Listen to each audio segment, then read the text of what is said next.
Anything being discussed right now? Any date, time frame, anything like that? I know there's a lot going on with your division right now. They just announced Pico versus Patricio the other day. Obviously, we got the big main event in London that you're going to have your eye on. Anything in the works as of this moment? Nothing yet. Yeah, I saw that announcement, the Battle of the Bellasaurs. So good for those guys. They came over. Haven't really been able to do much since coming over the ship, and so sorry, but yeah, that's just how the game goes. Sometimes these guys think they're hot shit, and they come over and they get a nice humbling really quick, right? So I've been doing this for a long time. Been with the company since 2014. I've been calling my shot, defending my belt the most in the bantamweight division, tied with a couple other greats like Merab Dvalishvili. Consecutive title defenses. Give me my fucking shot. I deserve a shot at the title. OG versus OG. I'm smarter than all these dumb motherfuckers out there. What's up, YouTube? It is your boy Muay Thai Pat here, and today we're going to be doing a video about fighter pay in the UFC. I'm a one championship guy. I've been, I'm a Muay Thai guy, but I do have a lot of respect and love for MMA. I learned not to get into like the biasness and stuff like that of like which martial arts are better. I just think that you should just get into like what you love, what you think relates to you. I think that every person should choose their martial art based off of their personality. And so like that's a big deal for me. And so back onto it is the fighter pay. When you look at people like Aljo speaking out, I did make a video on Aljo and how I thought that some of his comments were kind of like delusional, kind of like wacky or whatever. But it's not to trash him as a fighter or a person, because this is something that I want to do. This is something I want to make, that I want to build my legacy on when it comes to this life. I want to, if I was ever get laid to rest 10 years from now, 20 years from now, I want people to think about, even if it's just for 30 seconds, that was a guy that was a UFC fighter. That was a guy that was this and that, and earned a whole lot of money, but he also took care of his community. He took care of his family. He took care of a stranger, the strangers, the foreigners, the widows and stuff like that. Taking care of other people I can in the hood, giving kids opportunity to be great at something in life. The world's not gonna give it to you, but if I can, I'm gonna help do the best I can. So when Aljo is speaking on fighter pay, I just think that now looking at it, MMA Guru himself, and I was watching the video on MMA Guru's channel about fighter pay, you can sit up there and you can look, and he said that Aljo was one of the, had a chance to be one of the goats in his respective weight class and stuff like that, and that was in the sense taken from him, and him and Colby Covington is kind of in the same boat. I think that Colby loses a bit of power as the fight goes on, but I think that he's still a very good fighter. I think he needs to make his mind his strongest weapon, and he should grapple a bit more, in which he knows how to wrestle and do jiu-jitsu and stuff like that. So that can help with the loss of power throughout a fight, because it's going to happen to anybody. But when you got Aljo, who had a chance to be one of the GOATs of his division, you go from being blackballed, you go from the UFC, making you fight, and you hadn't even agreed to the fight yet. It sounded like he was going to, but the UFC should have clarified that, before they sat up there and tried to make that man fight. And then he had a neck injury.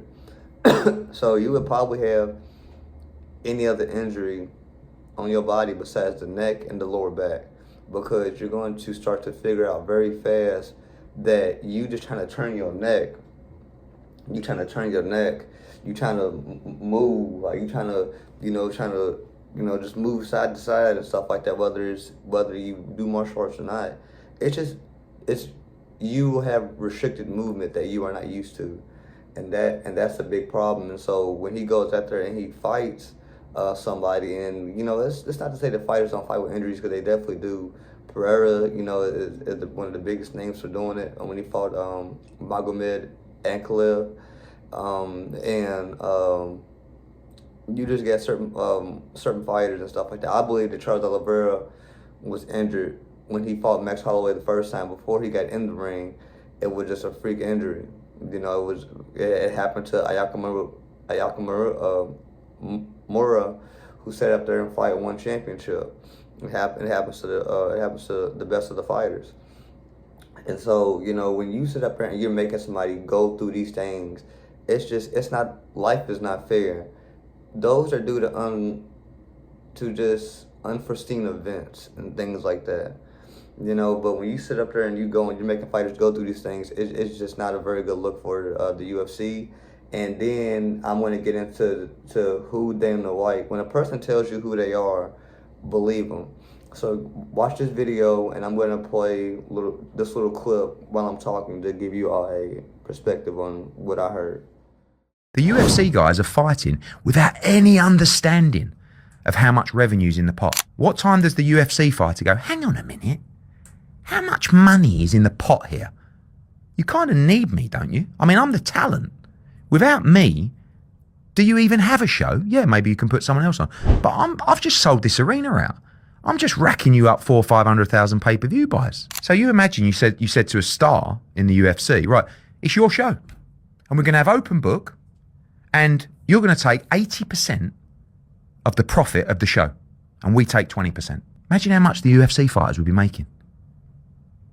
5, 6, 7 times more than they're making at the moment. The UFC guys are fighting without any understanding of how much revenue's in the pot. And these guys don't care because, and by the way, it's their business. They can do what they want. If they can get away with that model, good luck to them. But in that model where it's a league or it's a contender series and the guys are getting 50 if you win this fight and 100 and then 200, it's peanuts. How much are they getting from Paramount? You know, if it's multi-million dollars per show for the rights fee, which it probably will be, the profit is unbelievable. The UFC... I gotta redo this because I'm having some editing issues, but when you got people like Eddie Hearn speaking on how fighters are, you know, how much money they're missing out on, and when Conor McGregor was in the league still, they got 10% of what they made, so it was like a 90-10 split or something like that, and now it's like a 84-16 split. So even though that's a 6% increase, and that could be, and you will notice the difference in your paycheck, but that could be like me getting $10 an hour. When I was working at Walmart the first time when I was in high school, you made about $10 an hour. And then when higher cost of living bill came across the board and was passed, then we got up to about $15 or $16 an hour. So even though you'll notice a little bit, that's not nowhere near how much you would actually need when the cost of living is going to go right back up and skyrocket. And so you got to think these fighters got gym fees to pay, they got gas to put in their cars, travel expenses, you know, they may have kids and they want to put some money in their college funds and stuff like that, whatever it is. But it's just the fact is when you have these splits going on, it's not looking good for the company at all. And as you heard, you know, Dana White telling you, you know, if you don't like it, go watch it. Well, people have left, and they're watching one championship. They're watching Glory. They're watching other sports. You know what I'm saying? And then on top of that, when the UFC, just like Nike, buys up all their competition, and you don't want any competition because you're so addicted to money and stuff like that, instead of the art of competition and teaching people what it's like to sit up there and compete, even if somebody is a damn cheater, for crying out loud, allow people to sit up there and to overcome these issues.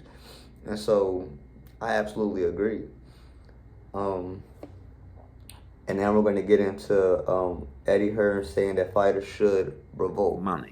I think one of the really interesting things when I look at the business is going to be how the UFC talent roster reacts to the amount of money that these guys are paying fighters. But you've got a situation where you've got Paddy the Baddy against Justin Gaethje, Justin, at T-Mobile on Saturday. Paramount paying huge license fees. Yet Paddy and Justin are making considerably less than a fighter that is nowhere near the draw or bringing nowhere near the commercial revenue that they are. I think there'll be a revolt from the UFC fighters, to be honest, because I think they'll be thinking, why are we making so much less than the boxers when the show and the business and the revenue is so much higher? So yeah, it'd be interesting. I think one of the Look at what Eddie Hearn is saying. I mean, it makes perfect sense because I mean, you got people going up here. I mean, when you got Dana White who's spending $6 million, who loses $6 million gambling, $6 million, you don't know when to stop.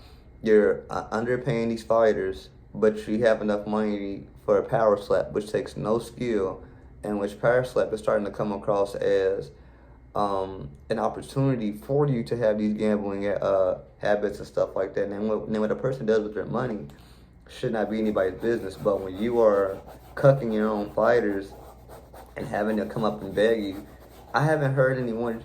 I only heard one fighter from one really stuck there in a sense to be blackballed in a sense, but he came out and and was being like kind of disrespectful. You saying that when you question the judges, not just the judges, but when you question the organization and stuff like that, dude, come on, you walking yourself into a Venus flytrap and it don't make sense.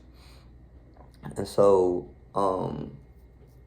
you know, I just think that Eddie Hearn is right, that it will come a time where fighters will revolt, and the only time that the fans will revolt is if Alex Pereira and Ilia Topuria gets what they, you know, if they stop getting what they want. And I believe that, yes, Ilia Topuria, like Colby Covington said, that fighters are getting paid like that those two fighters specifically are getting paid like $5 to $15 million, $15 million. I mean, well, I got an argument just like Eddie Hearn to set up there and to knock all this foolishness off, because should no fighters, athletes, business owners, nobody should be getting paid over $1 million a year.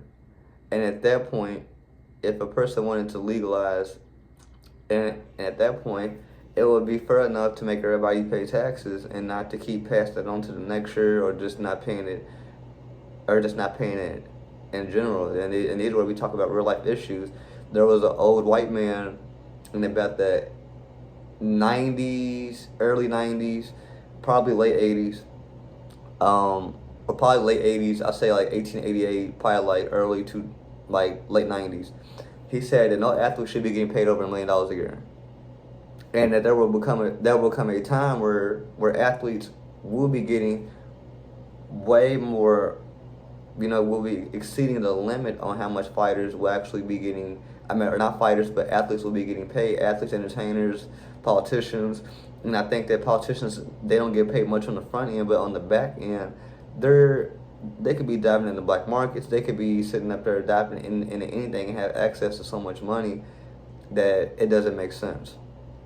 And this is true because when you look over there, as far as like the Russian mafia and stuff, like, not including Russia, but when you look at the Russian mafia, somebody that's close to Team Habib, they had access to like papers and like certain things that like had access to, like they had like a whole lot of money on it. It was a blueprint to achieve a whole lot of money. You know, all you had to do was just walk through that door. And so I think that there should come a time where fighters should revolt, and that fighters should make their opinions known and let them know that they're not tolerating this BS no more.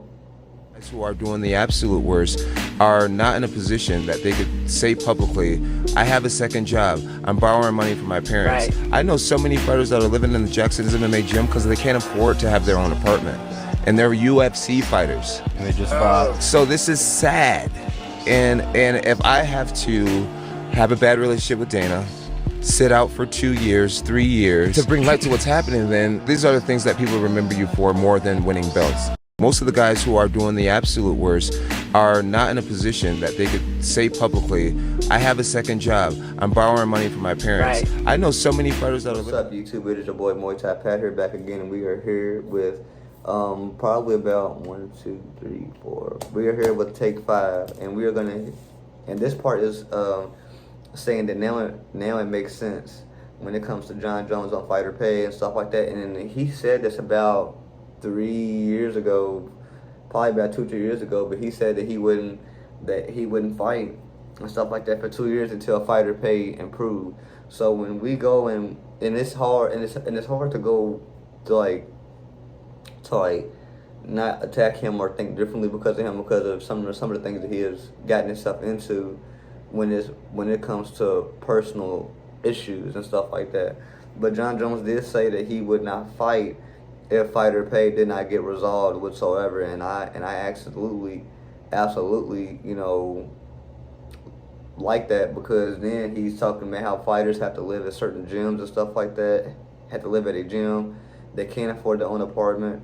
You got Jordan Mistoval sitting up there saying that fighters shouldn't have to work at Walmart as like a second job and just all these other things, just because you got your boss spending $6 million, you know, losing $6 million, not spending, he's losing $6 million gambling. You're very nice to these podcasters and TikTokers and stuff like that. And it's not to attack Andrew Schultz and stuff like that, but when you're sitting up there with Andrew Schultz and stuff like that, if anything, I'm defending him or complimenting him. And you're sitting up there in front of Andrew Schultz, and everybody, and you're talking about fighter pay or something like that, or who gives a shit. And you sitting around like the cool uncle and stuff like that, but little do you know, all your nephews is looking at you like you are really a scumbag without the S. And I don't have to worry about saying nice things to him, because, like you said, if we don't like it, we can go fight somewhere else.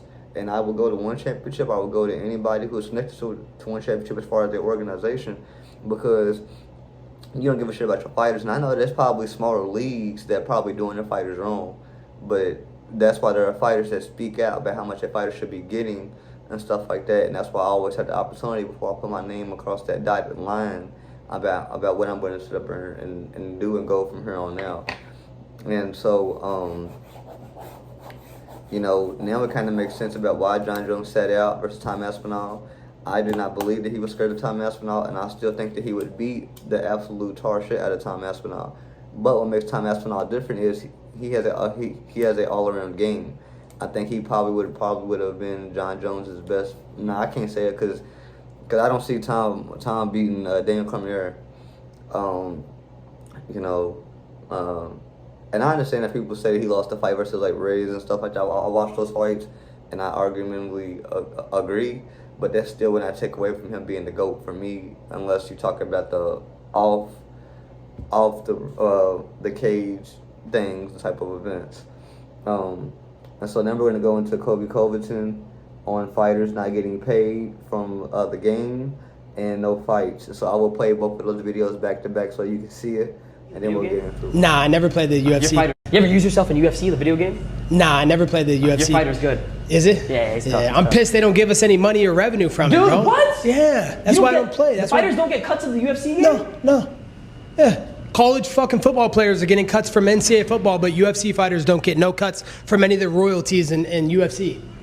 Crazy, right? Wow. They use our name and likeness on EA But UFC. wait, but you can say, no, I don't want to be in the game, right? I don't think, no. UFC, once you sign a contract, they have all your name and likeness. They can use it for anything. Wow. You ever use yourself in UFC, the video game? So now, as you see, and the college landscape had a big problem for this as well, where I think Dick Patel, I think his wife, and who stood by his side during that time, and you had a couple other fighters sit up there and, I mean, not fighters, but players, you know, sit up there and sue because you got my name on the back of this jersey, you got my face, and you're using my likeness in this video game, and I'm not getting paid anything from it. But if I sit up there and I take money from a coach or from a university temporarily to support me and my family, but you're signing me to this college and you're putting me in this game without my permission. Yeah, it seems cool, you know, and stuff like that. Oh, that I'm in the game and the world knows me, but what if I don't sit up there and don't make it to other league? And so when you look at the UFC and what Colby Covington is speaking about, these things don't make any damn sense. I mean, how are they not getting paid anything from this? That's why Charles Barkley didn't want to be in the game. That's why Reggie Miller didn't want to be in the game. And that's why you have to create their players and put them on the game, because they knew that, like, how much the NBA is bringing in, how much 2K is bringing in, And especially when they're connected to the NBA, you're not paying me my worth, and you're not going to be using my likeness. If you cannot pay me my worth, then I absolutely understand that. When you look at him sitting up there in the UFC, and I do remember this because I've been in looking at the UFC and stuff like that for like the last like 6 months, and that's not enough to like know every single thing. But when you watch the MMA Guru and you watch a Fight Society, and you look at MMA Uncensored and Happy Punch and all these different channels and stuff like that, especially MMA Guru, he's done so much. He's put in so much work. Him and Fight Society together, it's like a dang on DBZ fusion. Gogeta-ish. We know that he's the best fusion. Don't come for me, for judo fans. I'm just playing. You know, I love them both, but don't come for me though for judo fans.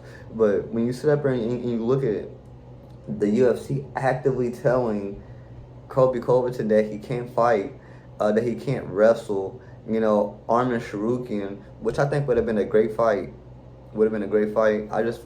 I just think that Colby can do it, but how long will that power last? And at that point, if your power does not last, even though it's a wrestling match, you got to use your strongest mind. You didn't get here by accident, Mr. Covington. Outthink him. Use so much of your strength and outthink him. You can do it. Even though I like Armin Sharukian. But like I said, though, you know, when you got all these things happening, and then on top of that, you supposedly stole the man's intern title. You know what I'm saying? By doing some little fluky, messy stuff. So that's not very fair. Life is not fair, but just because life isn't fair, that is life. That is not you. You know, so like I said, I hope you all like, share, and subscribe to this video. Share it with your friends. Comment down below. Go to my YouTube shorts and go and check them out. You know, just on some of the things that you like and don't like. Let me know what I can improve on. And if there's any other MMA channels out there that would like to collab, let me know, and we can make it happen. You all have a great day.